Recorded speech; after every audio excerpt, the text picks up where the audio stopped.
সাহায্য পেতে চাও তোমরা দুইটা আমল করো, ইস্তাইনু বিসসবরি ওয়াসসালাহ।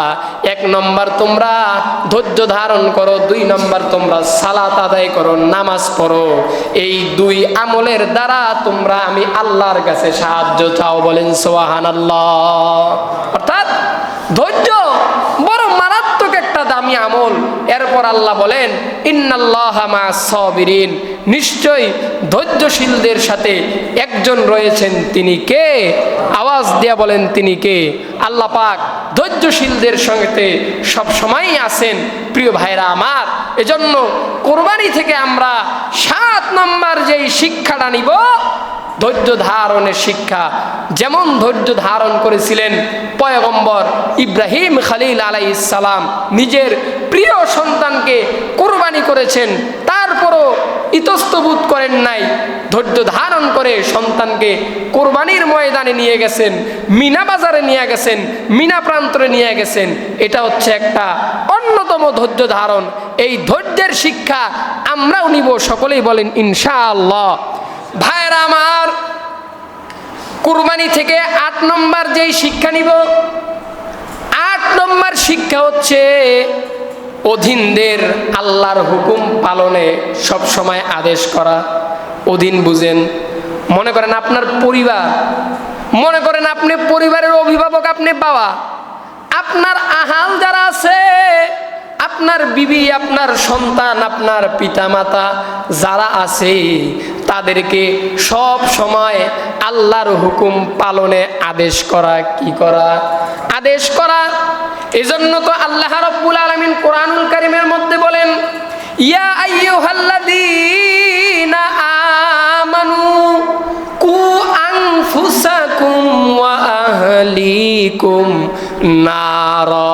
আল্লাহ বলেন, হে ঈমানদারেরা, তোমরা নিজেরা জাহান্নামের আগুন থেকে বাঁচো এবং নিজেদের আহাল পরিবার যারা আছে, পরিবারের সদস্যদেরকেও জাহান্নামের আগুন থেকে বাঁচাও। বলেন সুবহানাল্লাহ। এজন্য নিজের পরিবারের মাতা পিতা, ভাই বোন, সন্তান, স্ত্রী যারা আছে, সকলকে আল্লাহর হুকুম আদেশে পালন করতে আদেশ করতে পারবো তো ইনশাআল্লাহ। কুরবানি থেকে 8 নম্বর শিক্ষা, এই শিক্ষা নিতে হবে। ভাইরা আমার, কুরবানি থেকে 9 নম্বর যে শিক্ষাটা নেবেন, এই শিক্ষাটা হচ্ছে পরামর্শের শিক্ষা। কিসের শিক্ষা? পরামর্শ করার শিক্ষা। আল্লাহ পাক ইব্রাহিম নবীরে যখন বললেন, খলিল ইব্রাহিম আপনি কুরবানি করেন, ইব্রাহিম নবী কি ইসমাইলরে জিজ্ঞাসা না করে কি কুরবানি করছেন? জিজ্ঞাসা কিন্তু করছেন। আল্লাহ রাব্বুল আলামিন কোরআনের মধ্যে বলেন ফাবাশশারনাহু বিগুলামিন হালিম ফালামাইহির রাহমানির রহিম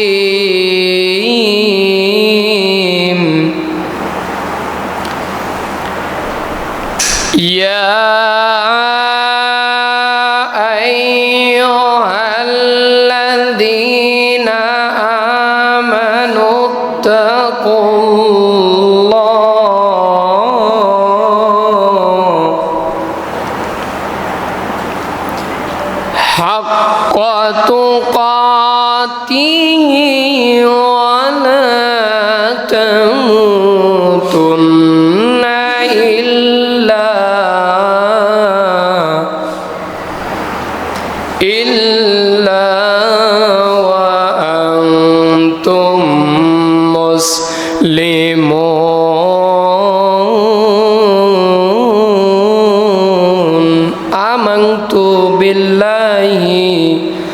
সাদাকাল্লাহু মাওলানাল আযীম। সকলেই মহাব্বতে দরুদ ইব্রাহিম পড়ি। আল্লাহুম্মা সাল্লি আলা মুহাম্মাদিন ওয়া আলা আলি মুহাম্মাদ কামা সাল্লাইতা আলা ইব্রাহিম ওয়া আলা আলি ইব্রাহিম ইন্নাকা হামিদুম মাজিদ। আল্লাহুম্মা বারিক আলা মুহাম্মাদিন ওয়া আলা আলি মুহাম্মাদ কামা বারাকতা আলা ইব্রাহিম ওয়া আলা আলি ইব্রাহিম ইন্নাকা হামিদুম মাজিদ। বালাগাল উলা বিকামালিহি কাশাফাদ দুজা বিজামালিহি হাসনাত জামিউ খিসালিহি সাল্লু আলাইহি ওয়া আলিহি লা ইলাহা। সকলেই জবান খুলে লা ইলাহা, সবাই জবান খুলে লা ইলাহা। সুবহানাল্লাহ ওয়ালহামদুলিল্লাহ লা ইলাহা লা ইলাহা ইল্লাল্লাহু মুহাম্মাদুর রাসূলুল্লাহ। সকলেই জবান খুলে বলি সাল্লাল্লাহু আলাইহি ওয়াসাল্লাম। আলহামদুলিল্লাহ সুম্মা আলহামদুলিল্লাহ। আল্লাহ সুবহানাহু ওয়া তাআলার আলিশানে দরবারে অসংখ্য শুকরিয়া, যে মহান রব, যে মহান মালিক আমাদেরকে বড় দয়া করে মায়া করে এই ফিতনা ফাসাদের জামানায় কোরআন ও সুন্নাহর ভিত্তিতে সহিহ তরিকায় আমাকে কিছু কথা বলবার মতো, আপনাদেরকে শুনবার মতো যে মহান রব, যে মহান মালিক আমাদেরকে কবুল ও মঞ্জুর করেছেন, নিয়ামতের শুকর আদায় করে একজন মুসলমান হিসাবে ঈমানের আওয়াজকে উঁচু করে এক আওয়াজে উচ্চ কণ্ঠে আমরা সকলেই কালিমাতুশ শুকরিয়া আদায় করে বলি আলহামদুলিল্লাহ। লক্ষ কোটি দরুদ ও সালাম সাইয়্যিদুল মুরসালিন রহমাতুল লিল আলামিন শফিউল মুজনিমিন খাতামুন নবিয়্যিন নবিউল আরবা ওয়াল আযম হাবিবে কিবরিয়া আশরাফুল আম্বিয়া সাইয়্যিদুল আম্বিয়া সাইয়্যিদুল মালায়েকা নবী মুহাম্মদুর রাসূলুল্লাহ আমরা সকলেই বলি সাল্লাল্লাহু আলাইহি ওয়াসাল্লাম। সম্মানিত পেয়ারে হাজিরিন, আজকে আমরা পবিত্র ঈদুল আজহার পরের যে জুমা, এই জুমাটায় আমরা উপস্থিত হয়েছি। সকলে বলি আলহামদুলিল্লাহ। আমরা পবিত্র ঈদুল আজহা উদযাপন করেছি, আরেকবার বলি আলহামদুলিল্লাহ। আসলেই এই ঈদ অর্থ আনন্দ, ঈদ অর্থ বারবার ফিরে আসা। কি করা? বারবার। ঈদ কিন্তু আমাদের মাঝখানে বারবারই ফিরে আসে, ঠিক না? কারণ আপনারা এখানে যারা আছেন অনেকের বয়স 50, 60, 70, 40 হয়ে গেছে। দেখেন জন্মের পর এই যে এই পর্যন্ত আপনাদের বয়স, বারবারই কিন্তু আপনাদের মাঝখানে ঈদটা আসতেছে, ফিরে আসতেছে না ঈদটা? এজন্য ঈদের অর্থ হচ্ছে ফিরে আসা। ঈদটা কিভাবে আসলো? জাহিলি যুগের মানুষগুলো তারা এই ঈদ পালন করত। তারা 2টা দিন খুবই আনন্দ করত, খেলাধুলা করত, উৎসব পালন করত। আল্লাহর রসুল যখন মক্কা থেকে হিজরত করে মদিনায় গেলেন, গিয়ে দেখে যে জাহিলি যুগের মানুষগুলো তারা 2টা দিন ঈদ করে, সেই জামানার মানুষগুলো। তখন আল্লাহর রসুল সাহাবীদেরকে জিজ্ঞাসা করলেন, সাহাবীরা তোমরা এই 2 দিন কেন আনন্দ করো, উৎসব করো? সাহাবীরা বললেন, ইয়া রাসূলুল্লাহ, ইয়া হাবিবাল্লাহ, জাহিল যুগ থেকে আমরা এই 2 দিন ঈদ পালন করি, আনন্দ করি। আল্লাহর রসুল বলেন, যাও এই 2 দিন এখন থেকে বাদ আমি নবী মুহাম্মদ আল্লাহ তাআলার পক্ষ থেকে তোমাদের জন্য 2টি ঈদ, 2টি উৎসব নিয়ে এসেছি। একটা ঈদের নাম হচ্ছে ঈদুল ফিতর, আরেকটা ঈদের নাম হচ্ছে ঈদুল আজহা। বলেন সুবহানাল্লাহ। তাহলে একটু জবাব দেন তো, আমরা যে 2টা ঈদ পালন করি, ঈদুল ফিতর, ঈদুল আজহা, এই 2টা কি মানুষের কোনো বানানো ঈদ নাকি আল্লাহর বানানো? কার বানানো ঈদ? আল্লাহর বানানো। এজন্য আল্লাহর বানানো যেহেতু ঈদ, তো এই ঈদ যেহেতু আনন্দ করার জন্য, আমরা তো অবশ্যই আনন্দ করব, কথা বলেন ঠিক কি না? কিন্তু আনন্দ করার কি মানে এটা যে একদম একটা পিকআপ ভাড়া করে পিকআপের মধ্যে ডিজে বক্স লাগায়া, গান লাগায়া, এলাকাকে গরম করে, মানুষের ঘুম হারাম করে, মানুষকে ডিস্টার্ব করে, এরকম ঈদ পালন করার বিধান কি আছে? কথা বলেন আছে? এরকম ঈদ পালন করার বিধান নাই। এটা ইসলামের নিয়মের ঈদ না। ইসলামের নিয়মের ঈদ হচ্ছে ঈদের পিছনে থাকবে মহামূল্যবান একটা ইবাদত, কথা বলেন ঠিক কিনা? পেয়ারে হাজিরিন, আমরা যখন ঈদুল ফিতর ঈদ পালন করি, অর্থাৎ রমজানের ঈদ যখন পালন করি, দেখেন এটার পিছনে কত বড় একটা ইবাদত আছে। রমজানের ঈদ যারা আমরা পালন করি, এটার পিছনে 30টা দিন আমরা রমজানের রোজা রাখি, কথা বলেন ঠিক কিনা? তারাবির নামাজ আদায় করি, 5 ওয়াক্ত নামাজ পড়ি, আল্লাহর ডিউটিগুলো সম্পূর্ণভাবে সঠিকভাবে আদায় করার পর তারপর আমরা কি করি? ঈদ পালন করতে যাই, ঠিক না? ঈদের নামাজ পড়তে যাই। এটার পিছনে আমাদের একটা মহামূল্যবান একটা ইবাদত। আবার যখন রমজানের ঈদের পর কুরবানির ঈদ আসে, কিসের ঈদ? ঈদুল আজহা, যেটাকে বাংলায় আমরা বুঝি যে কুরবানির ঈদ। কুরবানির ঈদের পিছনেও দেখেন কত বড় আমল আছে। কুরবানি ঈদের পিছনে আমি গত আগের জুমায় আপনাদের সামনে আলোচনা করেছি, জিলহজের প্রথম 10 দিনের আমল। প্রথম 10 দিন অত্যন্ত দামি। এটা আমার বানানো কথা না, মহান রব্বুল আলামিন কোরআনুল কারীমের 30 নম্বর পারার সূরা ফাজরের প্রথম 2 আয়াতে আল্লাহ বলেন, ওয়াল ফাজর ওয়ালায়ালিন আশর। আল্লাহ পাক বলছেন ফজরের কসম, 10 রাত 10 দিনের কসম। মুহাদ্দিসিনে কেরাম, মুফাসসিরিনে কেরাম বলেছেন আল্লাহ পাক যেখানে 10 রাতের কসম করেছেন, এই 10 রাত হচ্ছে জিলহজের প্রথম 10 দিন। বলেন সুবহানাল্লাহ। তাহলে এই 10 দিনের আমল অত্যন্ত দামি। 10 দিনের মধ্যে আমল আছে অনেক। একটা আমল হলো হজ পালন করার মতো একটা আমল, বলেন সুবহানাল্লাহ।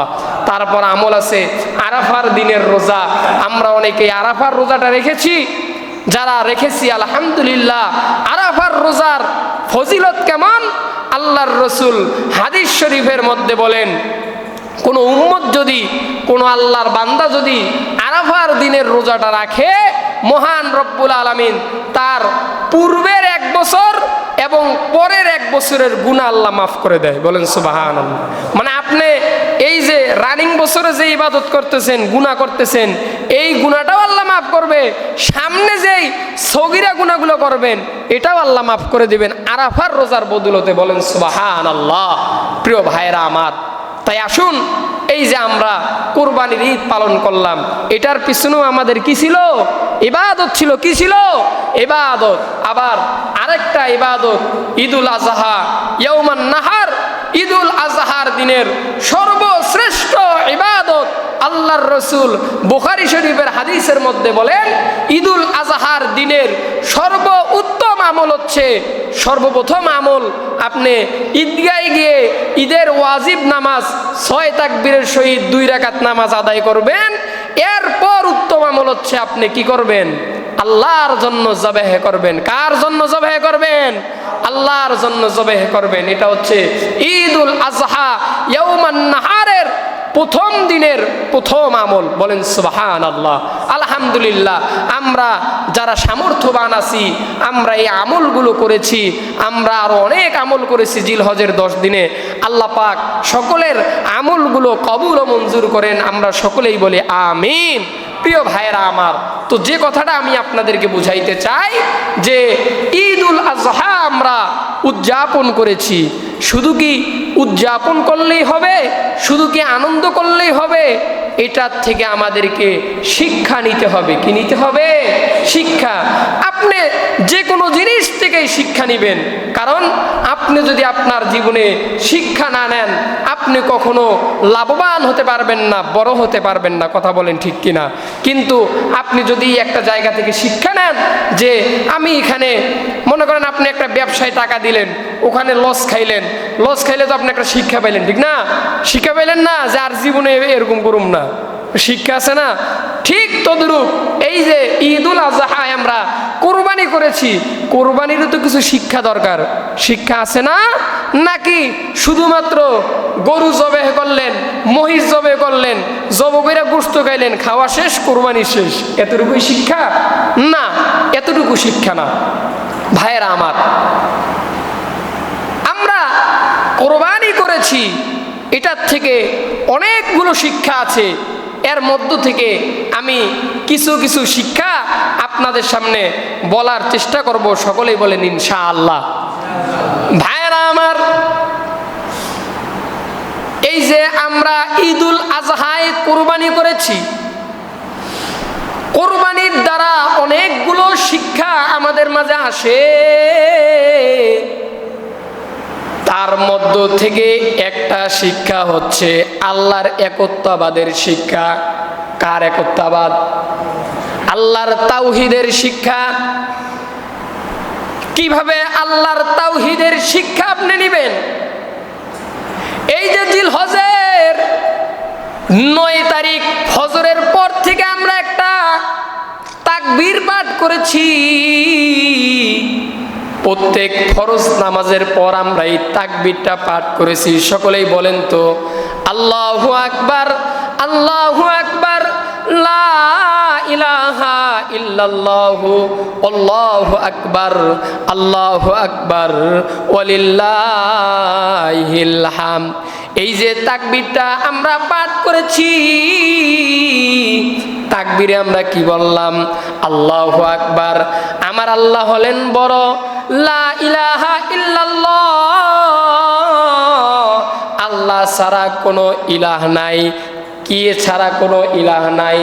আল্লাহ ছাড়া কোনো ইলাহ নাই।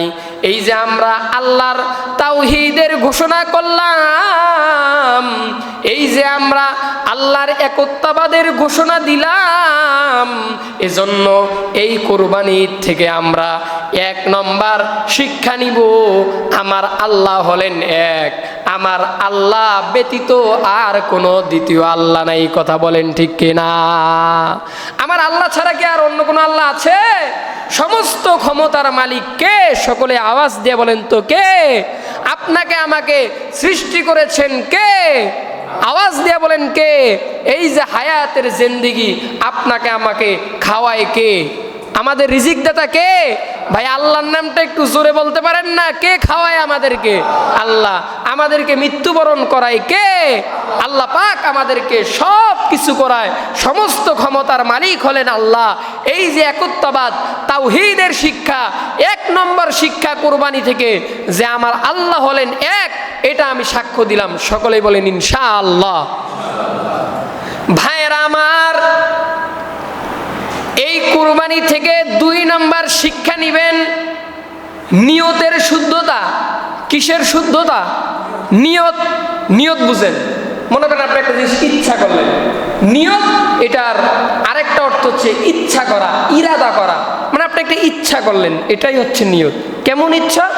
যে আমি 50,000 টাকা দিয়ে একটা ব্যবসা শুরু করব, এই যে একটা ইচ্ছা করলেন, এটাই নিয়ত। নামাজ পড়তে আসলেন, নিয়ত কেমনে করবেন? নাওয়াইতু আনুসাল্লাহ তাআলা, এটা তো একটা আরবিতে নিয়ত, এটা সবাই পারেন না। কি নিয়ত? এই জুমার নামাজ আপনি আদায় করতে আসছেন, এটাই একটা আপনার নিয়ত হয়ে গেছে। হাদিস শরীফে আছে ইন্নামাল আমালু বিন্নিয়াত, সমস্ত কাজ নিয়তের উপর নির্ভর করে। কারণ একটা কাজ করতে এসে যদি আপনার নিয়তেই না থাকে, নিয়তেই ঠিক না থাকে, ওই কাজে কি আপনি বরকত পাবেন? বরকত পাবেন না। এজন্য আল্লাহর রাসূল হাদিসে বলছেন সমস্ত কাজ নিয়তের উপর নির্ভর করে। ভাইয়েরা আমার, এজন্য আমাদের কুরবানি থেকে 2 নম্বর শিক্ষা হচ্ছে নিয়তের শুদ্ধতা। আরেকটা কথা বুঝেন, সমস্ত ইবাদত কবুল হওয়ার মেন শর্ত হচ্ছে আপনার নিয়তের শুদ্ধতা। মনে করেন আপনি একটা ইবাদত করতেছেন, কিন্তু আপনার নিয়তটা ঠিক নাই, ওই ইবাদত আল্লাহর দরবারে কবুল হবে না। আর আপনার নিয়ত যদি পরিপূর্ণ শক্ত থাকে, নিয়তের মধ্যে যদি ইখলাস থাকে, যে আমি নিয়ত করলাম এই যে পশুটা জবেহ করতেছি, এই যে আমি কুরবানি করতেছি, এগুলো সব কেবলমাত্র শুধুমাত্র আমার আল্লাহর জন্য হবে, এরকম নিয়তটা যদি আপনার শুদ্ধ থাকে, মহান রব্বুল আলামিন আপনার সমস্ত ইবাদত কবুল করবেন। সুবহানাল্লাহ। এজন্য কুরবানি থেকে আমরা 2 নাম্বার শিক্ষা নিব যে নিয়তের শুদ্ধতা। কিসের শুদ্ধতা? নিয়তের শুদ্ধতা। আল্লাহ রাব্বুল আলামিন কোরআনুল কারীমের মধ্যে বলেন, কুল ইন্না সলাতি ওয়া নুসুকি ওয়া মাহইয়ায়া ওয়া মামাতি লিল্লাহি রাব্বিল আলামিন। আল্লাহ রাব্বুল আলামিন বলেন, ওহে বন্ধু আমার, ইন্না সলাতি, আমার নামাজ, অনুসুকি, আমার কুরবানি, আমার জবেহ করা, ওয়া মাহইয়ায়া ওয়া মামাতি, আমার জীবন, আমার মরণ, লিল্লাহি রাব্বিল আলামিন, সবগুলো একমাত্র আমার আল্লাহর জন্য হবে। কার জন্য হবে? আওয়াজ দিয়া বলেন। সবগুলো হবে আল্লাহর জন্য। আল্লাহ রাব্বুল আলামিন হাদিসে কুদসির মধ্যে বলেন, আমার কোন বান্দা যখন ইবাদত করে, ওই ইবাদতের মধ্যে যখন অন্য কাউকে শরীক করলো, অর্থাৎ ওই যে ইবাদত করলো, ইবাদতটা যদি লোক দেখানো ইবাদত হয়, যে আমি নামাজ পড়লাম মানুষ দেখবে, মানুষ আমাকে নামাজি বলবে, আমি হজ করলাম, হজ করলে মানুষ আমাকে আলহাজ হাজি সাহেব বইলা ডাকবে, যাকাত দিলাম, যাকাত দেওয়ার কারণে মানুষ আমাকে দানশীল বলবে, মানুষ আমাকে দানবীর বলবে। আরো ইবাদত করলাম, মানুষ আমাকে আল্লাহওয়ালা বলবে, মানুষ আমাকে বুজুর্গ বলবে। আল্লাহর রাসূল হাদিস শরীফের মধ্যে বলেন, আল্লাহ তাআলা নিজেই হাদিসে কুদসির মধ্যে বলেন, আমার কোন বান্দা যখন আমি আল্লাহর ইবাদত করলো, এই ইবাদতের মধ্যে যখন অন্য কাউকে শরীক করলো, আল্লাহ বলেন ওই ইবাদত এবং বান্দাকে আমি আল্লাহ ছেড়ে দেই। বলেন নাউজুবিল্লাহ।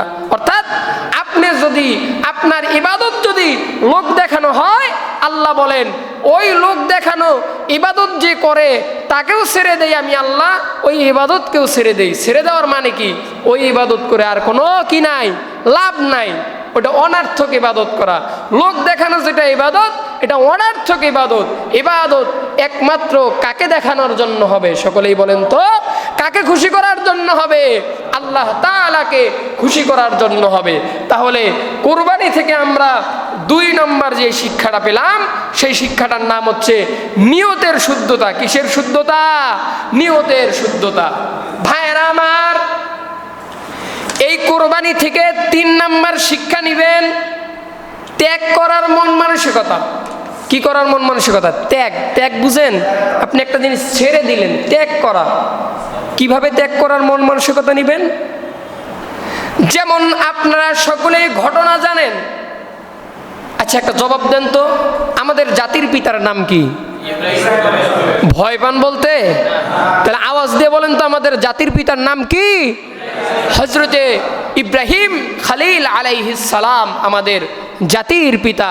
আল্লাহ পাক কোরআনে বলেন, মিল্লাতা আবেকুম ইব্রাহিম হুয়া সাম্মাকুমুল মুসলিমিন। আল্লাহ পাক ইব্রাহিম নবীকে গোটা মুসলিম উম্মাহর জন্য জাতির পিতা নির্ধারণ করেছেন। বলেন সুবহানাল্লাহ। এই যে আমাদের জাতির পিতা ইব্রাহিম আলাইহিস সালাম কুরবানি করেছেন, আমরা যেই কুরবানিটা করি এটা তো হচ্ছে আমাদের জাতির পিতার সুন্নাহ। কার সুন্নত এটা? এটা আমাদের ইব্রাহিম নবীর সুন্নত। এই যে আমি আপনাদেরকে 3 নাম্বার যেটা শিক্ষা নিতে বললাম যে ত্যাগ করার মন মানসিকতা, পয়গম্বর ইব্রাহিম কেমন ত্যাগ করেছেন আল্লাহর দরবারে। আমি কয়েক জুমা আগে আপনাদেরকে একটা কথা বলছিলাম, বিবাহের 10-20 বছর পরে কেউ যদি সন্তান পায়, তাহলে বলেন তো ওই সন্তানটাকে আপনি কেমন মহাব্বত করবেন? অনেক মহাব্বত করবেন না? অনেক মহাব্বত করবেন। আচ্ছা ধরেন 10-20 বছর বাদ বিবাহের 1 বছর পরে একটা সন্তান হইল, সন্তানটাকে মহাব্বত করবেন কি না? নিজের জীবন বাজি রেখে সন্তানকে বাঁচাবেন, এরকম বাবাদের একটা সাহস থাকে, ইচ্ছা থাকে, ভালোবাসা থাকে। কথা বলেন ঠিক কিনা? মনে করেন আপনার সন্তান, আপনি বাবার সামনে যদি সন্তানকে কেউ একটা গালি দেয়, বাবা কি সেটা সহ্য করবে? সহ্য করবে না। কিন্তু পয়গম্বর ইব্রাহিমের বাচ্চা নাই, 96 বছর বয়স, 100 বছরের কাছাকাছি বয়স, মহান আল্লাহ ওই সময় ইব্রাহিমকে একটা সন্তান দিলেন, ইসমাইল। আল্লাহ পাক ইব্রাহিমকে হুকুম দিলেন, হে ইব্রাহিম, তোমার সন্তানকে আমি আল্লাহর নামে কোরবানি দিয়ে দাও। আল্লাহ পাকের অর্ডারে পয়গম্বর ইব্রাহিম ইসমাইলে কুরবানি করার জন্য নিয়ে যায়। ভাইরা আমার, এই যে বললাম ত্যাগ করার মন মানসিকতা, ইব্রাহিম নবী এত ভালোবাসছেন, এত ভালোবাসার পরেও নিজের সন্তানকে কুরবানি করেছেন, কুরবানি করার ইচ্ছা করেছেন। তাহলে ত্যাগ করার মন মানসিকতা করছেন কিনা? সকলে আওয়াজ দিয়ে বলেন। কিন্তু আমাদের মধ্যে কি ত্যাগ করার মন মানসিকতা আছে? হ্যাঁ, ত্যাগ করার মন মানসিকতা নাই। ত্যাগ করার মন মানসিকতা থাকতে হবে। আল্লাহ পাক আপনাকে একটা অর্ডার করেছেন, দেখা যাচ্ছে সেই অর্ডারটা পালন করতে গেলে আপনাকে একটা জিনিস ত্যাগ করতে হবে। হ্যাঁ, এই ত্যাগটা অবশ্যই আপনাকে করতে হবে। আপনাকে উসিলা দিলে হবে না যে আল্লাহ আমার তো একটা উসিলা আছে, এই উসিলাটার দ্বারা আমি এই ত্যাগটা না করি। না, আল্লাহ অর্ডার করেছেন সন্তান কুরবানি করতে হবে।